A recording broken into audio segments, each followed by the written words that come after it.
Hello guys, Rohit and Virat is back. The Roko the destructive combo is பேக்னே சொல்லலாம். நாளைக்கு Rohit and விராட்டை வந்து ரொம்ப நாள் கழிச்சு நம்ம இந்தியன் ஜெர்சியில் பார்க்க போகிறோம்.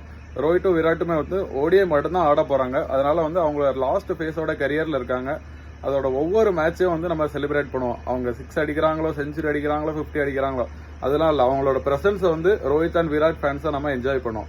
நாளைக்கு இந்தியன் லைனப் வந்து ப்ராபபிள் லைனப் எப்படி இருக்குன்னு பார்த்தீங்கன்னா, ரோஹித், கில், கோலி அட் நம்பர் 3, அப்புறம் ஸ்ரேயாஸ் ஐயர் வந்து ஒரு மிகப்பெரிய பில்லராக இருந்திருக்காரு நம்பர் 4ல். அப்புறம் KL ராகுல், நிதிஷ்குமார் ரெட்டி, அக்ஷர் பட்டேல், வாஷிங்டன் சுந்தர், அப்புறம் பிரசித் கிருஷ்ணா இல்லைன்னா வந்து ஹர்ஷித் ராணா இருப்பாங்க.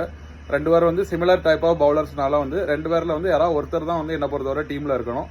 அப்புறம் ஹர்ஷ்தீப் சிங், அப்புறம் சிராஜ். ஹர்ஷ்தீப் சிங் வந்து ஒரு நல்ல லெஃப்ட் ஆர்ம் பவுலரு.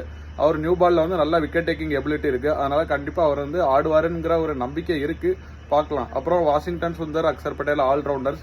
அப்புறம் நிதிஷ்குமார் ரெட்டியும் வந்து ஆல்ரவுண்டர் தான். இங்கே வந்து குல்தீப்போட அவசியம் இருக்காதுன்னு நினைக்கிறேன். ஏன்னா பெர்த்தோட கண்டிஷன் வந்து ஃபாஸ்ட் பவுலிங் தான் வந்து சப்போர்ட்டாக இருக்கும்.